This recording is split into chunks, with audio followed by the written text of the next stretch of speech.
প্রিয় দর্শক ও বন্ধুগণ, আপনারা দেখছেন গ্রামীণ একটি বাড়িতে রান্নাঘর থেকে আগুন লেগে কিভাবে সমস্ত বাড়ি পুড়ে ছাই হয়ে যাচ্ছে।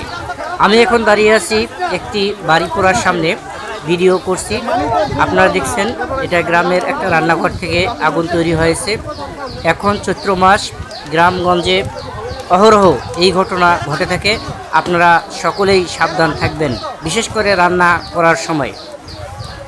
আর এখান থেকে ফায়ার সার্ভিস অনেক দূরে, আসতে সময় লাগবে। ফায়ার সার্ভিসকে ফোন দেওয়া হয়েছে, হয়তো অল্প কিছুক্ষণের মধ্যেই ফায়ার সার্ভিস চলে আসবে। এই হচ্ছে আগুনের লেলিহান শিখা।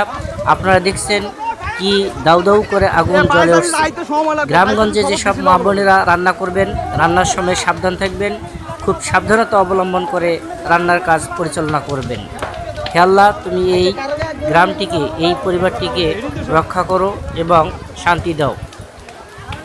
এই ঘটনাটি ঘটছে চট্টগ্রাম জেলার একটি গ্রামে। আসুন আমরা সবাই আগুন থেকে সাবধানতা অবলম্বন করি, আগুনের কাজ খুব সাবধানের সাথে করি। আগুন পরবর্তী কার্যক্রম আপনারা দেখছেন। এ হচ্ছে আগুনে পুড়ে যাওয়া বাড়িঘর, সব কিছু ছারখার হয়ে গেছে, একাকার হয়ে গেছে। বাড়ির সব কিছু ঘর ধূলিসাৎ হয়ে গেছে আগুনে। ভালো থাকুন, সুস্থ থাকুন, আগুনে সাবধান থাকুন।